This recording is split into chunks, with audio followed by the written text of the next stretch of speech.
My name is Dr. Eris Thorne, and at 34, the sterile controlled hum of the Advanced Molecular Biology Laboratory wasn't just my workplace. It was my sanctuary, my crucible, the very epicenter of my existence. For over a decade, I had poured every ounce of my intellect, my relentless energy, and my unwavering, almost fiercely devotional belief in the power of science to alleviate human suffering into a single, all-consuming quest to find a cure, or at the very least, a life-altering, truly effective treatment for Valerius disease.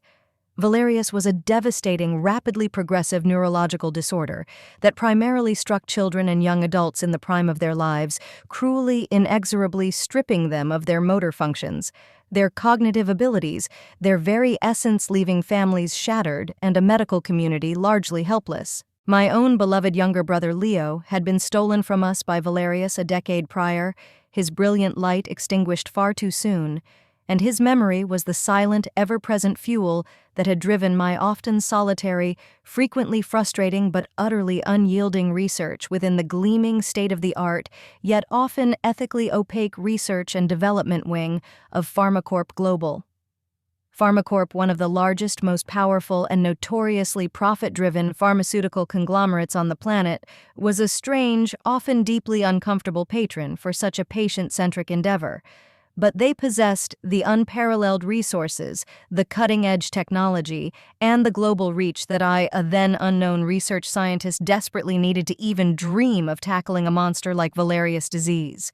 My most fervent, all-consuming dream, the one that had sustained me through countless 100-hour work weeks and a seemingly endless parade of failed experimental compounds, was to see Solara, the revolutionary therapeutic molecule I was on the verge of perfecting, reach the millions of desperate Valerius patients across the globe, to offer them not just a sliver of false hope, but a genuine, tangible chance at reclaiming their lives, their futures, all at a price that prioritized their well-being above PharmaCorp's insatiable hunger for ever-escalating profits. But I never ever, in my most deeply cynical, world-weary imaginings, despite my inherent skepticism of the pharmaceutical industry's often predatory nature, conceived that the most insidious, formidable threat to this life-saving, world-altering dream would emerge not from the inherent complexities of drug development or the unpredictable nature of human biology, but from the very heart of PharmaCorp itself, from the very individuals who had initially lauded my work as a medical miracle, the brilliant, charismatic, but ultimately soulless CEO Cyrus Blackwood, and my ambitious, overly pragmatic, and dangerously pliable lab director Dr. Regina Finch. The memory of their initial, almost intoxicating chorus of praise, their subsequent chilling, calculated descent into ethical nihilism, and the ultimate devastating betrayal of the sacred trust between healer and patient still leaves a taste of bitter, acrid disillusionment in my mouth, a profound, almost unendurable wound to my scientific soul. Before I take you deep into the high-stakes, morally treacherous world of Big Pharma, before I unravel the infuriating, heartbreaking story of how a drug born of such pure scientific passion and profound human empathy was systematically, cynically targeted for gross profiteering by the very corporation that had pledged to champion it, and before I recount the perilous high-stakes and often terrifyingly lonely battle I waged against overwhelming institutional power, risking my career, my reputation, and even my personal safety to expose their monstrous greed and fight for Solara's soul, a confrontation that ultimately left PharmaCorp's gilded executive suites reeling and its carefully polished public image in smoldering, irreparable ruins. I'd be so incredibly grateful if you could let me know which corner of this complex, often ailing but always hopeful world you're joining me from today in the comments section below. And please, I earnestly implore you, do hit that like button. If you've ever believed with every fiber of your being in the power of science and medicine to do good, to heal, to uplift humanity, only to witness that noble pursuit threatened or corrupted by the cold, calculating calculus of corporate avarice or personal ambition. PharmaCorp Global. The name itself, emblazoned in sleek, imposing chrome letters across the facade of its sprawling, fortress-like international headquarters, was synonymous with cutting-edge medical innovation, with life-saving breakthroughs, with a carefully cultivated public image of compassionate, patient-focused research. But beneath that glossy philanthropic veneer, as I would eventually painfully come to learn, lay a ruthlessly efficient, profit-obsessed corporate machine, a behemoth whose primary allegiance was not to the suffering patients it purported to serve, but to the insatiable demands of its shareholders and the astronomical quarterly earnings projections set by its equally insatiable CEO Cyrus Blackwood. My small dedicated Valerius disease research unit nestled deep within PharmaCorp's vast R&D labyrinth was, I had initially perhaps naively believed, a kind of protected enclave, a place where pure science driven by urgent human need could flourish at least partially insulated from the harshest commercial pressures. Dr. Regina Finch, my lab director, a brilliant, fiercely ambitious biochemist whose own early research had shown immense promise before she had, as she often put it with a wry, almost regretful smile, crossed over to the dark side of management, had been instrumental in securing the initial surprisingly generous internal funding for my unconventional approach to tackling Valerius. She had seen the spark of potential in my early theoretical work in my radical hypothesis about targeting a previously overlooked enzymatic pathway in the disease's devastating progression. For 7 long, arduous, often heartbreaking years, I, along with my small, incredibly dedicated and chronically overworked team of junior scientists and lab technicians, toiled in relative obscurity. We chased down countless frustrating dead ends, watched promising experimental compounds fail spectacularly in preclinical trials, and endured the quiet, gnawing despair that every research scientist knows intimately, the despair that whispers that perhaps this particular mountain is simply too high to climb. There were countless late nights spent hunched over glowing readouts from mass spectrometers, endless weekends sacrificed to the meticulous tending of temperamental cell cultures, moments of profound self-doubt where the sheer overwhelming complexity of Valerius disease threatened to crush my resolve. My personal life had withered on the vine, my social interactions largely confined to brief, exhausted exchanges with equally sleep-deprived colleagues. The memory of my brother Leo, his bright, inquisitive mind slowly, cruelly clouded by Valerius, his vibrant, athletic body progressively, inexorably failing him, was both my constant torment and my unyielding driving force. I had to find something. For him. For all the other Leos. And then one crisp, impossibly bright autumn afternoon during the 3rd iteration of our Mark 7 compound series, a molecule I had painstakingly designed and redesigned based on a counterintuitive insight gleaned from a seemingly unrelated paper on extremophile bacteria. It happened. The eureka moment. The data from the latest animal model trials began to stream onto my monitor, and I felt my breath catch in my throat. My heart began to hammer against my ribs with an almost painful intensity. The results were not just promising, they were astounding, almost miraculous. Solara, as I had provisionally hopefully christened this particular iteration from the Latin sol for sun, for hope for new beginnings, was demonstrating an unprecedented level of efficacy in halting and in some cases even partially reversing the devastating neurological damage caused by Valerius disease in our animal models. And almost as importantly, it was doing so with minimal, almost negligible, observable side effects. It was the breakthrough I had scarcely dared to dream of, the culmination of a decade of relentless, often thankless labor. Tears streamed down my face as I triple-checked the data, my hands shaking so violently I could barely operate the keyboard. It was real. It was undeniably, beautifully real. My small team, when I finally choked with emotion, shared the initial findings with them, erupted in a chorus of disbelieving, joyous, cathartic shouts and tearful embraces. We had done it. We had actually, truly done it. My first most urgent step after the initial wave of dizzying, almost disorienting euphoria began to subside into a more focused, if still intensely excited sense of purpose, was to formally present my stunning game-changing findings to Dr. Regina Finch.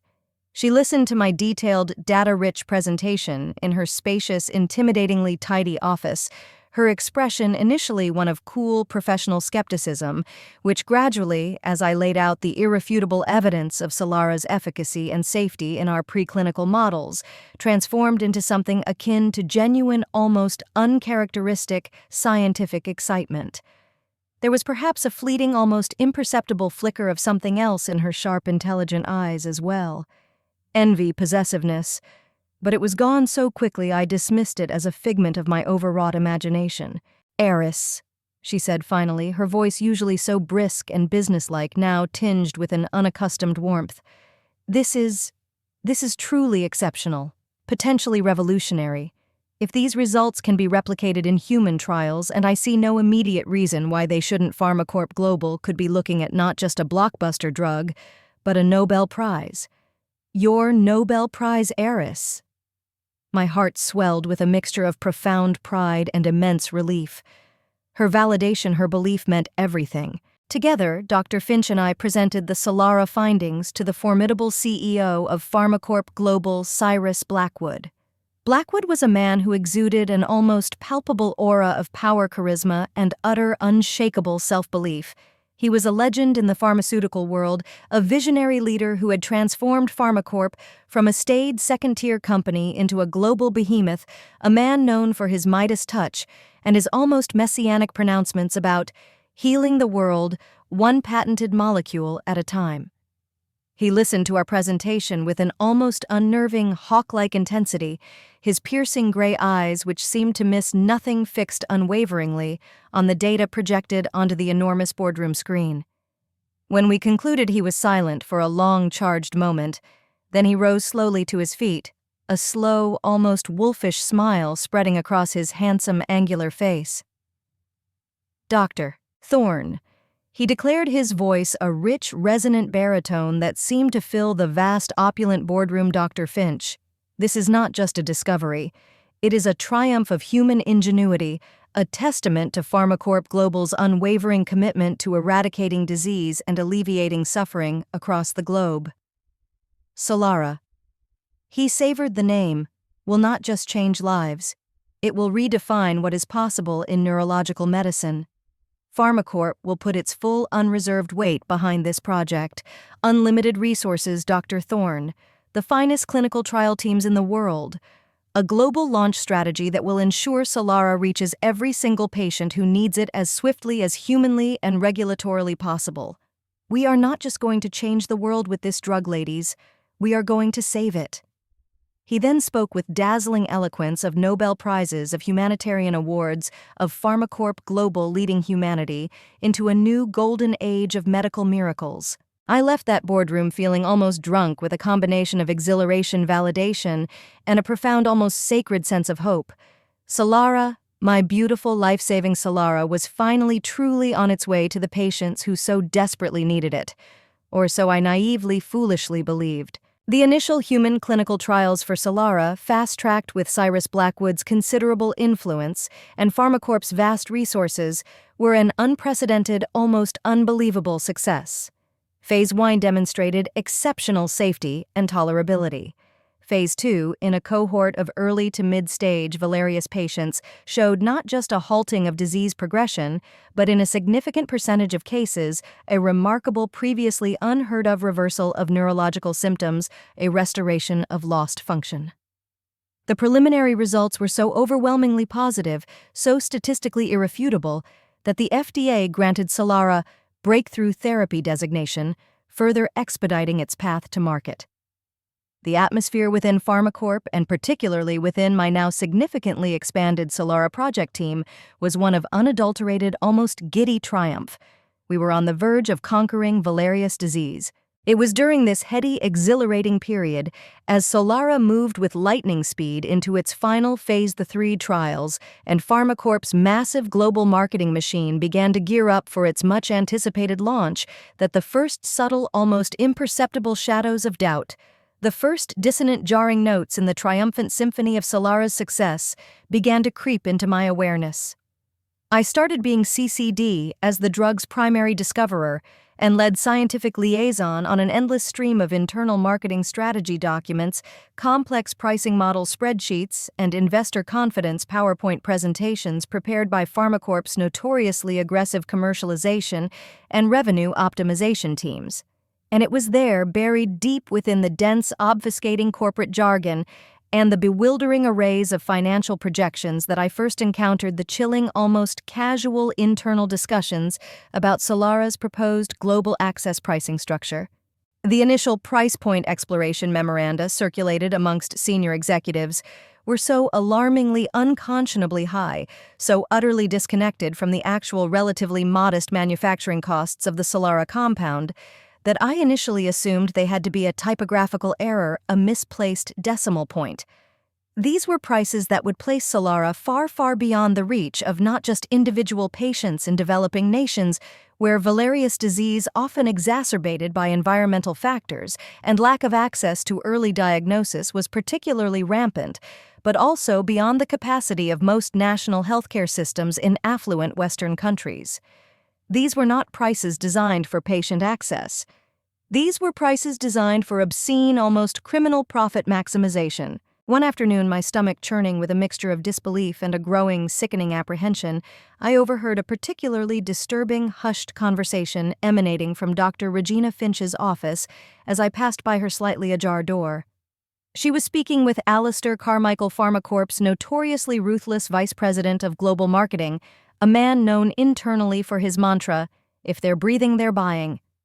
I couldn't hear every word, but snippets of their conversation, phrases like maximizing revenue cycles through tiered regional pricing, premium orphan drug designation benefits, lifetime patient value projections, and managing compassionate access optics without impacting core profitability, drifted out, each one a cold, sharp shard of ice piercing my rapidly deflating bubble of hope.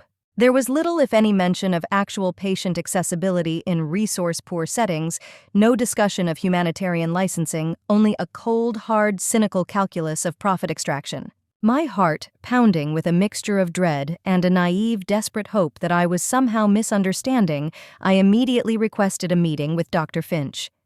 I laid out my profound concerns about the proposed pricing strategies, about the ethical imperative to ensure Solara reached all Valerius patients, regardless of their ability to pay, citing Pharmacorp's own much-vaunted corporate mission statement about serving humanity, and Cyrus Blackwood's grandiose public pronouncements about healing the world. Dr. Finch listened patiently, her expression carefully neutral, her fingers steepled beneath her chin. When I had finished my impassioned, almost pleading appeal, she offered me a small, tight, distinctly unsympathetic smile. "Eris, my dear," she said, her voice smooth, condescending, and utterly devoid of the scientific camaraderie we had once, however, briefly shared, "your idealism is commendable, truly. But you must understand, Pharmacorp Global is not a charitable organization. It is a multi-billion-dollar publicly traded company with fiduciary responsibilities to its shareholders.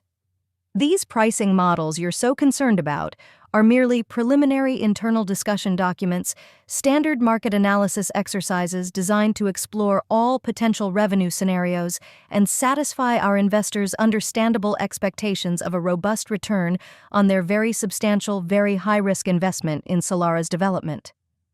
She assured me with an unconvincing, almost practiced sincerity that the real-world final pricing structure would, of course, be compassionate, equitable, and mindful of global patient needs. She then, with a subtle but unmistakable shift in her tone, advised me to focus on the brilliant science Aris, which is, after all, your area of unparalleled expertise, and leave the complex, nuanced business and commercialization strategy to the seasoned professionals who truly understand these intricate global market realities. She even, with a chillingly patronizing little laugh, suggested that perhaps my understandable emotional investment in Solara, my laudable but perhaps slightly naive empathy for the patients, was clouding my objective scientific judgment regarding the necessary pragmatism of pharmaceutical economics. I walked out of Dr. Finch's office feeling as though I had been doused with a bucket of icy water, my initial hopeful elation about Solara now tainted with a profound, sickening unease. Her smooth, corporate-speak reassurances, her subtle, almost pitying dismissal of my ethical concerns as mere idealism and naivety, felt utterly, chillingly hollow. Over the next few weeks, I observed with growing alarm the vast, almost obscene resources Pharmacorp was pouring into pre-launch marketing and PR for Solara, positioning it not just as a breakthrough drug, but as a global medical miracle, a beacon of hope for humanity, complete with glossy, emotionally manipulative patient testimonial videos featuring carefully selected photogenic early trial participants from affluent backgrounds and a multi-million-dollar celebrity endorsement campaign. Yet amidst all this extravagant self-congratulatory hype, I saw a distinct deafening and increasingly terrifying lack of any concrete meaningful planning or resource allocation for compassionate access programs, for equitable global distribution strategies, or for affordable pricing structures for low-income countries, where Valerius disease was a veritable death sentence.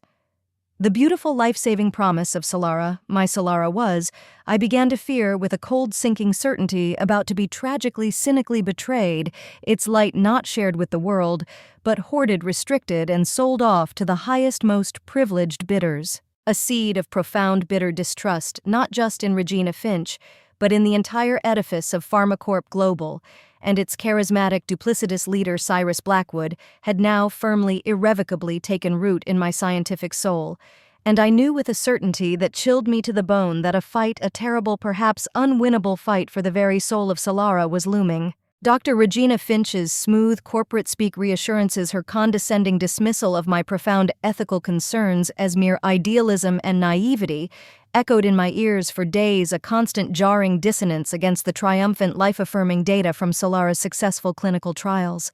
The profound unease that had taken root in my scientific soul began to fester, morphing into a gnawing, insidious suspicion that something far more cynical, far more calculated was afoot within the opulent, soundproofed executive suites of PharmaCorp Global. I could no longer passively focus on the science, as Finch had so patronizingly advised.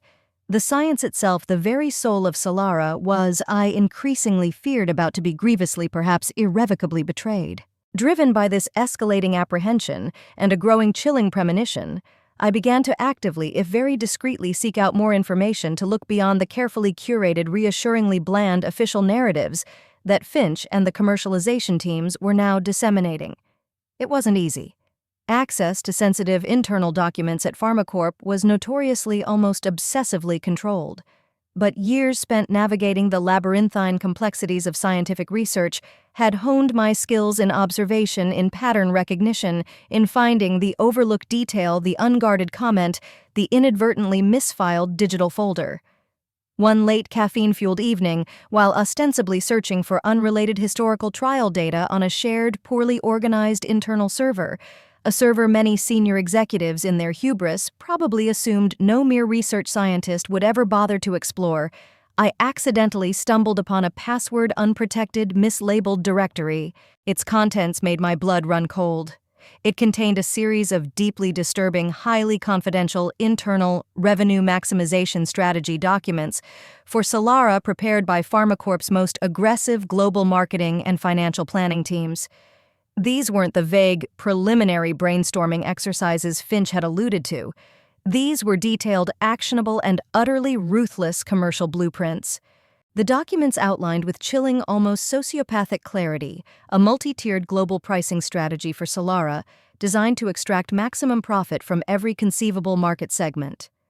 For affluent Western nations with robust private insurance systems, the proposed launch price was so astronomically obscenely high, it would have bankrupted most families without top-tier coverage, effectively rationing a life-saving cure by wealth.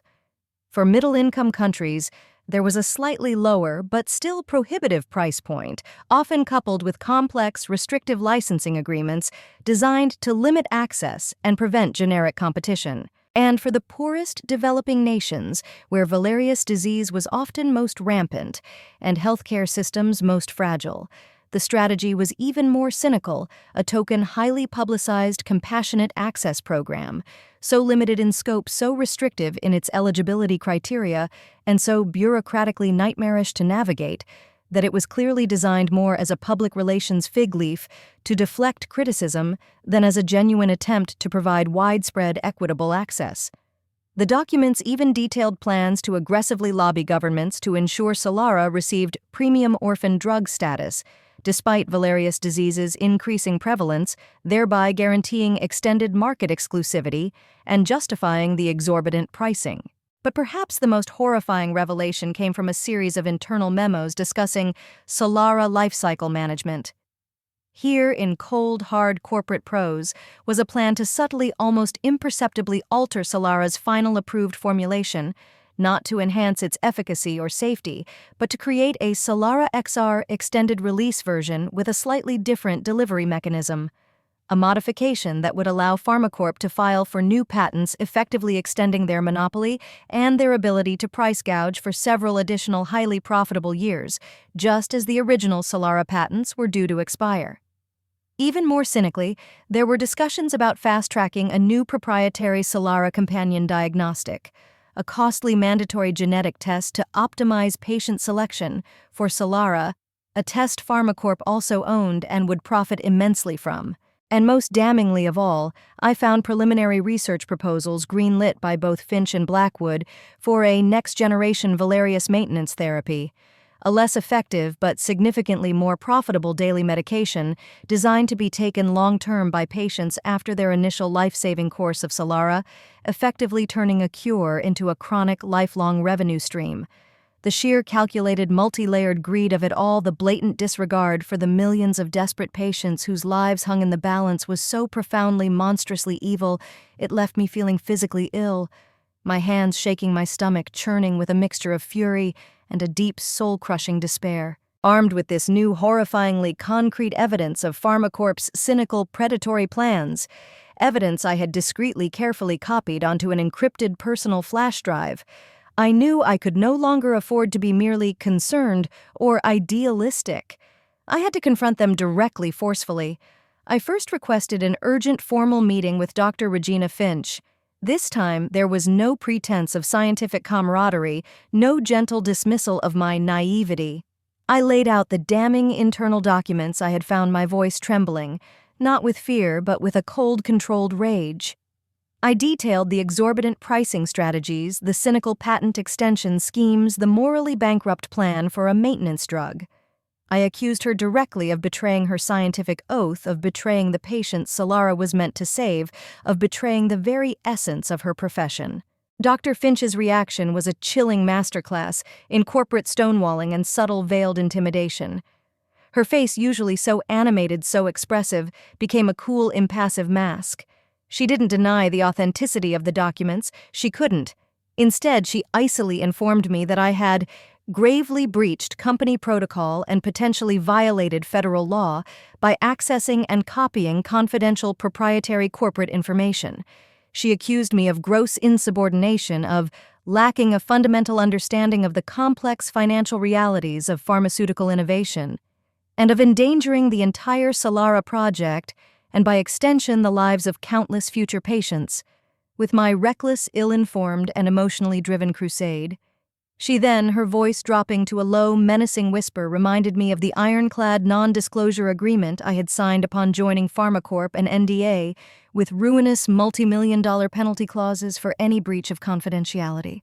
She strongly, almost paternally advised me to return all illicitly obtained materials immediately, to focus on my designated research tasks, and to consider very, very carefully the potentially devastating career-ending consequences of any further unauthorized actions or public pronouncements. The threat, though unspoken, was crystal clear: be silent or be destroyed.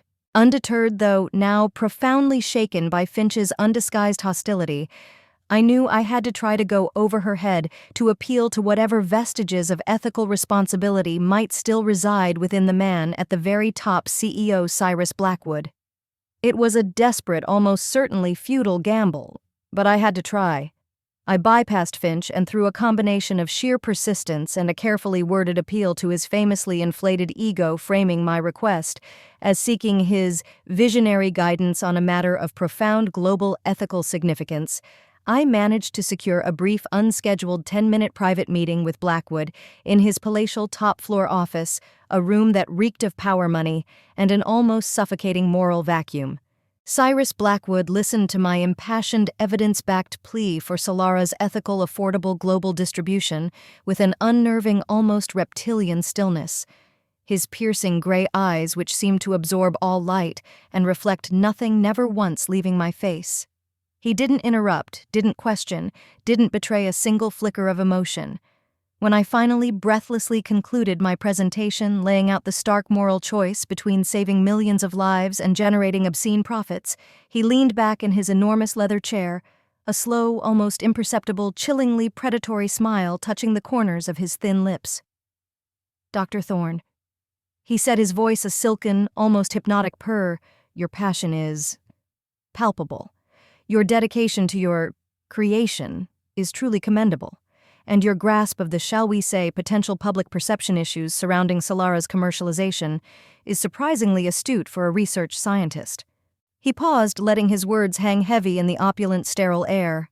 "However," he continued, his voice hardening almost imperceptibly, the silken purr now underpinned by a core of pure, unadulterated steel, "you seem to be operating under a rather fundamental, and I must say somewhat disappointing misapprehension. Pharmacorp Global is not a philanthropic organization, Dr. Thorne. We are a business, a very successful, very powerful business. And our primary responsibility, our sacred fiduciary duty, is to our shareholders to maximize their return on investment. Solara, your brilliant Solara, represents an unprecedented opportunity to do precisely that, on a scale rarely seen even in this highly profitable industry. To intentionally diminish that return to effectively give away billions of dollars in potential revenue in the name of some nebulous, ill-defined ethical obligation would not just be bad business, Dr. Thorne, it would be a dereliction of my duty as CEO." He then, with a casual, almost bored wave of his hand, offered me a generous severance package, a glowing letter of recommendation to any research institution of my choosing provided. Of course, I signed an even more draconian, all-encompassing NDA and a sincere wish for my future success elsewhere. He even had the gall to suggest, with a ghastly, insincere imitation of paternal concern, that perhaps a less commercially demanding, more purely academic research environment would be better suited to my particular sensibilities. The message was once again brutally, unequivocally clear: take the payoff and disappear or be crushed. The weeks that followed my disastrous, definitive meeting with Cyrus Blackwood were a living nightmare of escalating pressure, professional isolation, and a terrifying, palpable sense of impending doom. I was immediately, officially, and very publicly removed from all aspects of the Solara project, my name conspicuously, almost vindictively scrubbed from all new internal project documentation and upcoming scientific publications. My access to critical research data, to lab facilities, even to my own past experimental notes, was systematically, progressively restricted, then entirely revoked. My dedicated research team was summarily disbanded, its members reassigned to other, less sensitive projects, many of them now treating me with a mixture of fear-pity and a carefully constructed, career-preserving distance. Subtle, insidious rumors began to circulate through Pharmacorp's hyper-competitive, gossip-fueled grapevine that I was emotionally unstable, that my initial Solara data had been flawed and overstated, that I was bitter and disgruntled about not receiving sufficient personal credit for a team discovery. I was being systematically, expertly, and ruthlessly discredited, marginalized, erased, but despair, I quickly realized, was a luxury I could not afford. Their attempts to silence and isolate me, their blatant, arrogant disregard for the millions of lives hanging in the balance, only served to solidify my resolve to transform my fear and outrage into a cold, hard, diamond-sharp determination. If Pharmacorp Global was determined to turn my life-saving Solara into a golden calf of corporate greed, then I, Dr. Eris Thorne, its creator, its first true believer, had a profound, unshakable moral obligation to become its fiercest, most implacable defender. I would not let them betray Solara. I would not let them betray the patients. I would not let them betray the sacred promise of science itself. I made a silent, solemn vow, a vow whispered into the lonely, echoing silence of my now barren laboratory.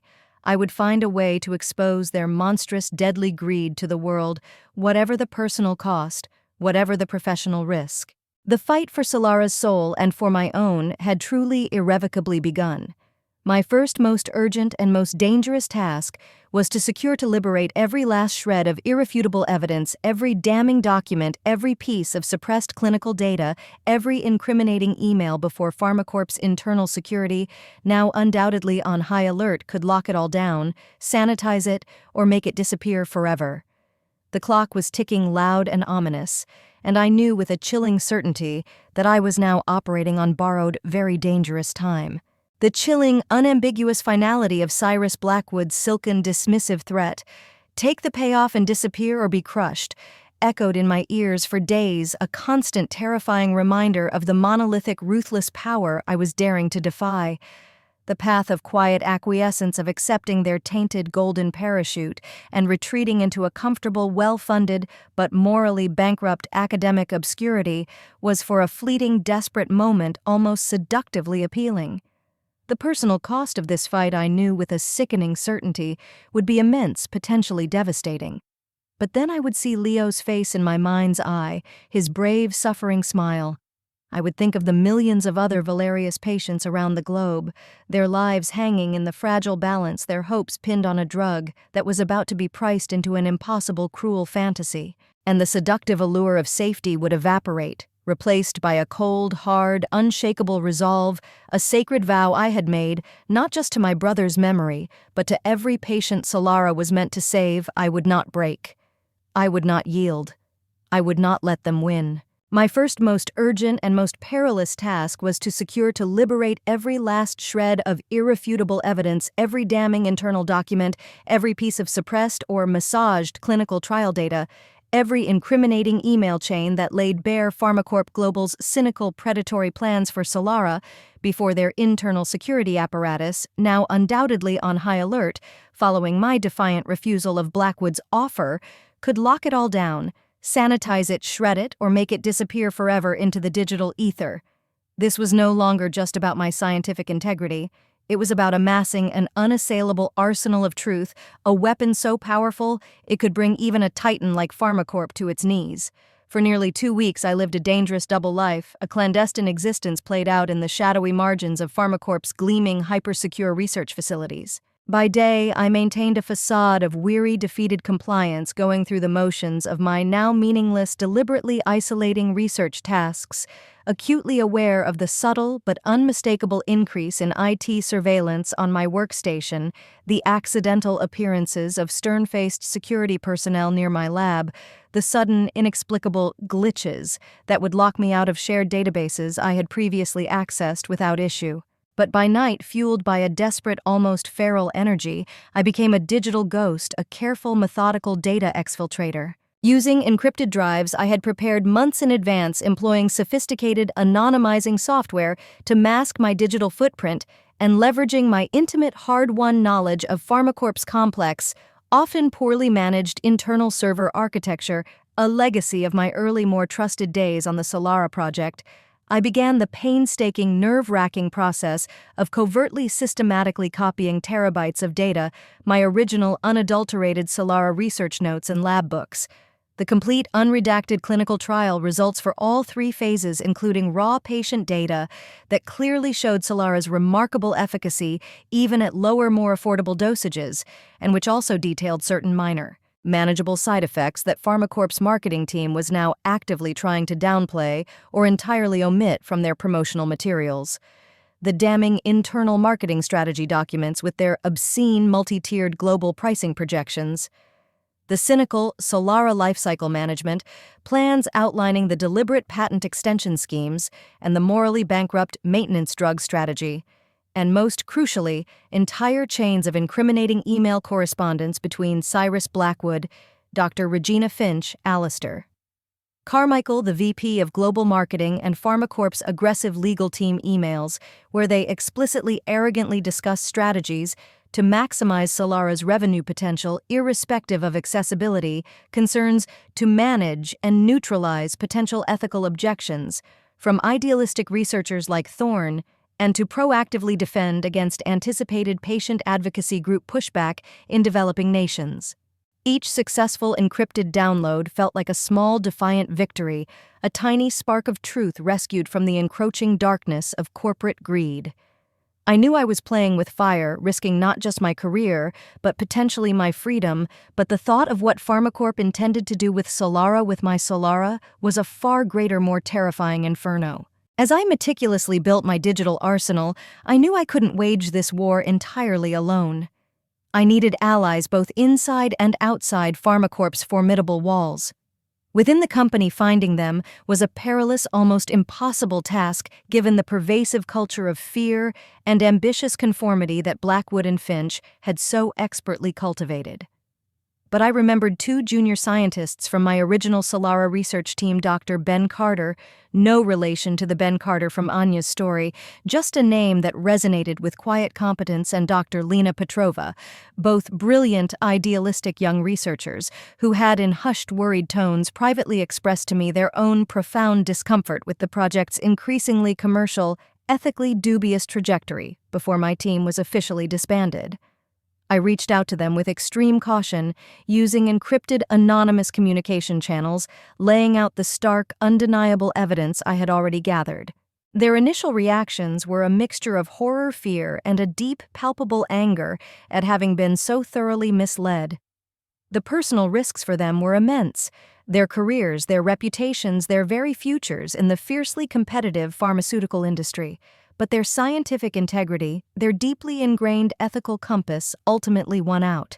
Ben, with his privileged access to the final manufacturing protocol databases, managed to covertly secure irrefutable proof that PharmaCorp was indeed planning to subtly alter Solara's final approved formulation to create the Solara XR version, a change with no discernible therapeutic benefit, but immense patent-extending, profit-generating potential. Lena, working in the clinical trial data analysis unit, courageously, at enormous personal risk, managed to leak me a series of suppressed internal reports detailing a slightly higher, though still entirely manageable, and clearly disclosed in my original research incidence of a minor neurological side effect, temporary dizziness, in a small percentage of patients that PharmaCorp was now actively, deliberately trying to minimize, almost erase from its official FDA submission documents to avoid a more complex, potentially less profitable black box warning label. Their quiet, courageous acts of principled defiance were invaluable, adding critical, irrefutable layers to my growing dossier of PharmaCorp's malfeasance.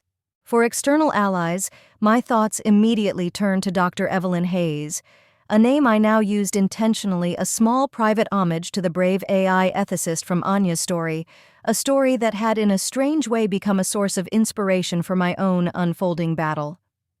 In my world, Dr. Hayes was the formidable, fiercely independent head of the Patient Voice Alliance, a globally respected medical ethics watchdog and patient advocacy organization renowned for its fearless, data-driven campaigns against pharmaceutical price gouging and unethical corporate practices. I had admired her work from afar for years. I made contact through a secure, encrypted channel recommended by Elias Vance Livia's mentor, whose network it seemed stretched into every corner where truth was under threat.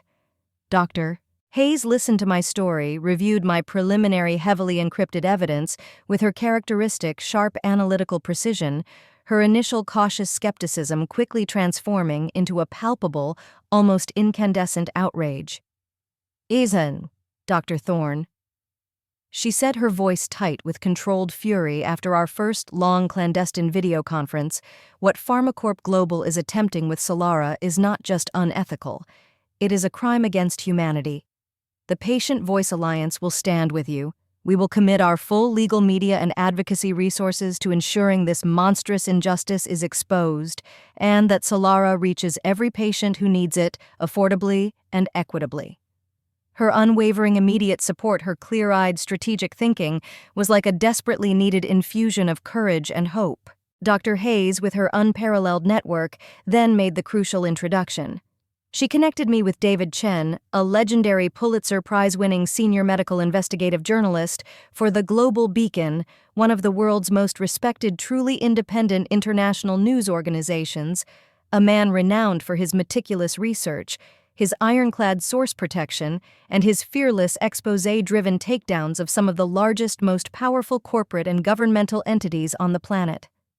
Our first meeting, arranged with the elaborate, almost comical secrecy of a Cold War spy exchange, took place in a noisy, anonymous airport transit lounge in a neutral European city. David Chen, a quiet, unassuming man with tired, intelligent eyes that seemed to see right through pretense and deception, listened to my entire, often tearful account for nearly 3 hours without interruption, occasionally making a brief, insightful note in a small, worn leather notebook. He then subjected my evidence, my claims, my motivations to a rigorous, almost brutal, hours-long cross-examination, his questions sharp probing, designed to uncover any weakness, any inconsistency, any hint of personal vendetta. It was the most intense, most grueling intellectual examination of my life. But as he delved deeper, as he meticulously reviewed the encrypted data I had brought, his professional skepticism visibly gradually gave way to a dawning, profound conviction. "Dr. Thorne," he said finally, his voice quiet but carrying an immense weight of authority, "if even half of what you've shown me today is fully verifiable, and my gut after 30 years in this game tells me it is, then this isn't just a story. This is a global scandal of catastrophic proportions. And the Global Beacon will dedicate whatever resources are necessary to bring it in its entirety to light." The ticking clock had become a deafening, almost unbearable roar. PharmaCorp Global, with breathtaking arrogance and a complete, almost sociopathic disregard for the ethical storm clouds now gathering on their horizon, or perhaps more chillingly, in blissful, deliberate ignorance of my clandestine activities, announced the imminent global launch of Solara. It was to be a multi-million-dollar, media-saturated extravaganza, culminating in a major, globally live-streamed investor conference in New York City, where CEO Cyrus Blackwood himself would unveil Solara's transformative potential, and more importantly to his audience, its unprecedented multi-billion-dollar revenue projections. They were, it was clear, about to proudly publicly announce their intention to price a life-saving miracle out of reach for the vast majority of humanity. We had David Chen grimly inform me less than 4 weeks. The Global Beacon's investigative team, working with incredible speed, skill, and absolute discretion, mobilized with the force of a journalistic SEAL team. They independently, meticulously verified every piece of my evidence, every claim, every data point. They found additional corroborating sources within the FDA and other international regulatory bodies, sources who had long harbored their own profound but previously unaired concerns about PharmaCorp's aggressive, ethically dubious tactics. They even, with breathtaking journalistic audacity, managed to secure off-the-record interviews with several deeply disillusioned former PharmaCorp executives who, under ironclad guarantees of anonymity, confirmed the cynical, profit-driven internal culture that Blackwood and Finch had fostered, a culture where patient well-being was routinely, systematically sacrificed on the altar of shareholder value. The coordinated global exposé, when it finally devastatingly broke just 72 hours before PharmaCorp's scheduled Solara launch extravaganza, was not just a news story. It was a meticulously orchestrated, multi-platform journalistic carpet bombing, a thermonuclear detonation of truth that rocked the foundations of the global pharmaceutical industry and sent shockwaves of outrage and disbelief reverberating around the entire planet. David Chen's lead investigative piece, Solara's Shadow, the bitter pill of PharmaCorp's deadly greed, splashed across the front page of the Global Beacon, both in print and online, accompanied by interactive data visualizations, leaked internal documents, and my own, carefully anonymized at my insistence to protect me from immediate reprisal, though my identity as the primary whistleblower was strongly, unavoidably implied, deeply personal, heartbreaking account of Solara's discovery and its subsequent corporate corruption. Simultaneously, the Patient Voice Alliance launched a massive international advocacy campaign, #AccessSolaraNow, featuring a powerful, emotionally charged video of Valerius patients and their desperate families pleading for affordable access to the life-saving drug. Major medical journals, pre-briefed by David Chen under strict embargo, published emergency editorials condemning PharmaCorp's unethical practices and calling for immediate governmental intervention. International health organizations like the World Health Organization and Doctors Without Borders issued scathing public statements decrying PharmaCorp's proposed pricing for Solara as a grotesque affront to human dignity and a death sentence for millions in the developing world. The public and political firestorm was instantaneous, overwhelming, and utterly ferocious. PharmaCorp's stock price didn't just plummet, it cratered, vaporizing tens of billions of dollars in market capitalization within hours. #PharmaCorp kills #greedy Blackwood, and #Dr. Finch betrays. Science trended globally for days, a tidal wave of raw, unadulterated public fury. Governments in dozens of countries, including the United States and the entire European Union, announced immediate urgent investigations into PharmaCorp's pricing strategies, its clinical trial disclosures, its patent practices, and its potential violations of antitrust and securities laws.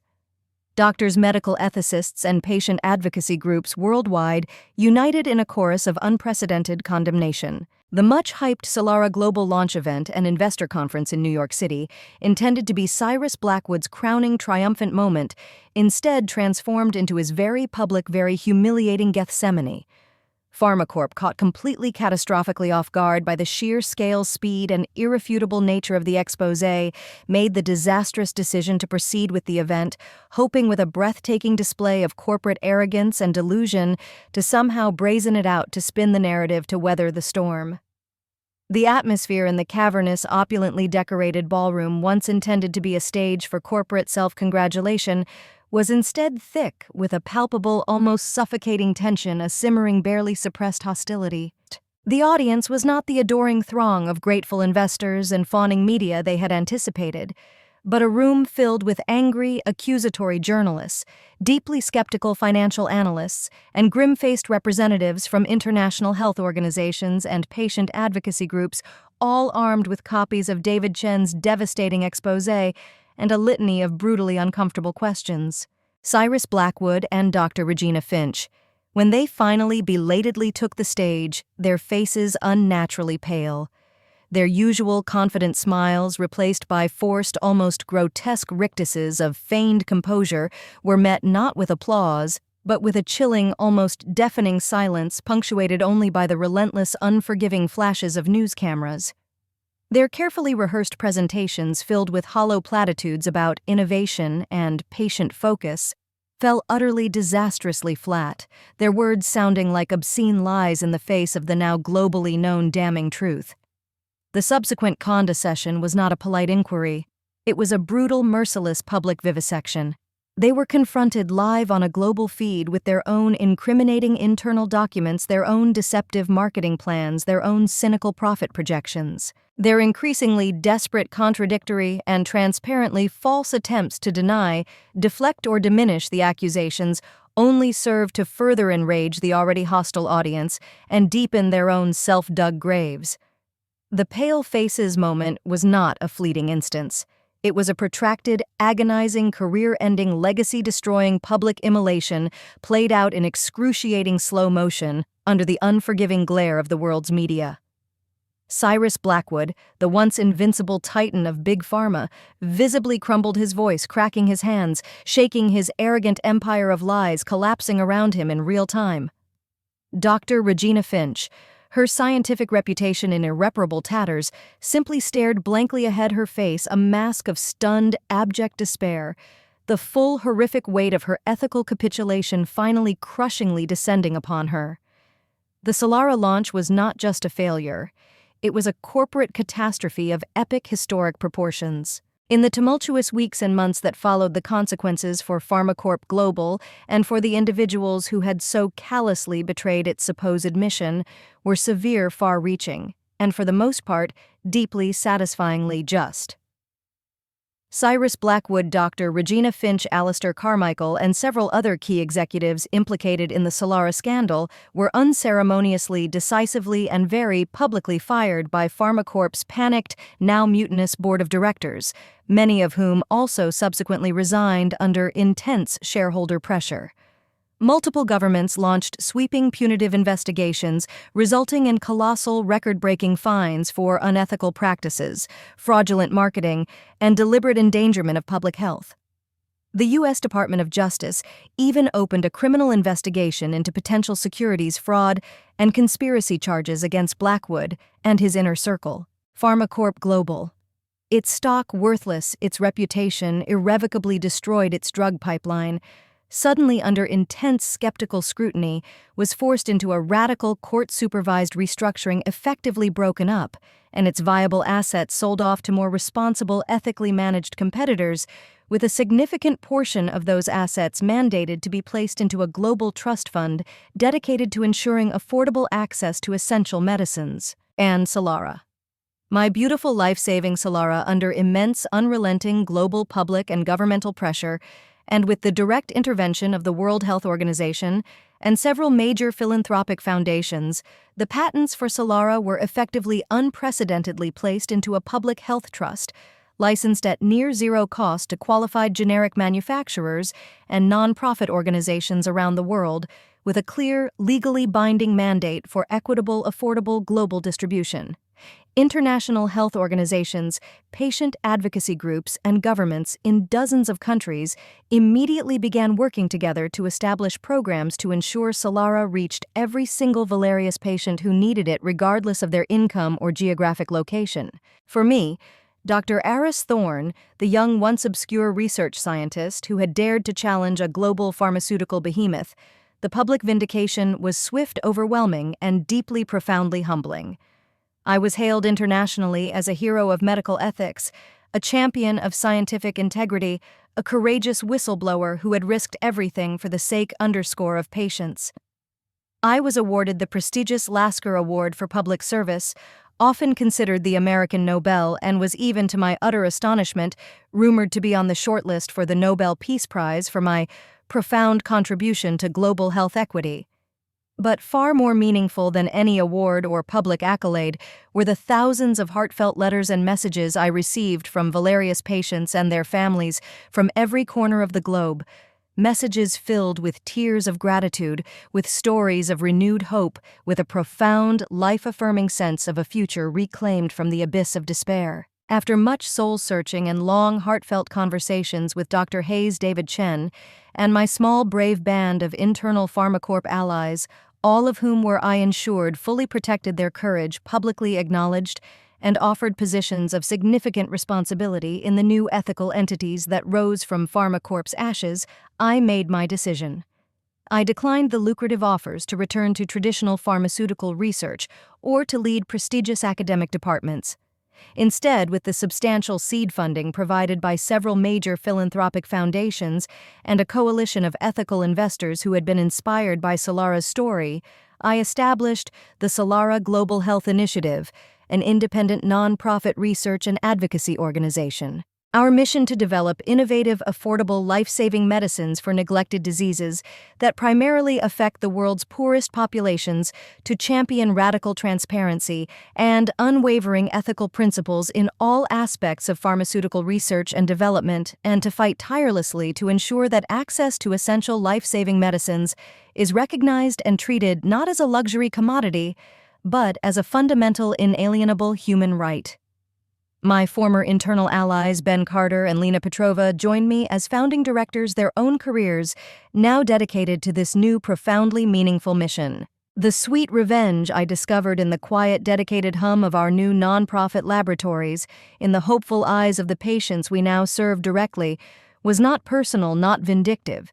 It wasn't about Cyrus Blackwood's ruin or Regina Finch's disgrace, satisfying as the justice of that undoubtedly was. The true, enduring, infinitely sweeter victory was knowing that millions of lives around the world would now be saved, would be transformed by Solara, the drug they had tried so callously to hoard and exploit, now finally truly liberated to fulfill its life-giving destiny.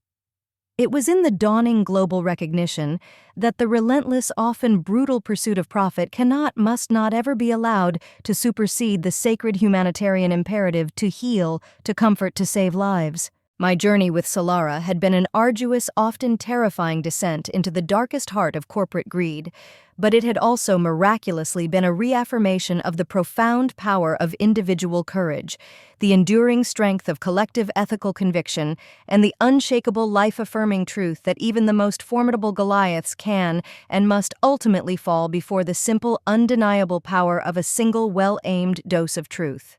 Have you ever been in a situation where you knew that speaking out against a powerful injustice, particularly in a professional or institutional setting, could have devastating personal consequences, yet your conscience compelled you to act? What gives you, or would give you the courage to make that difficult, often dangerous choice?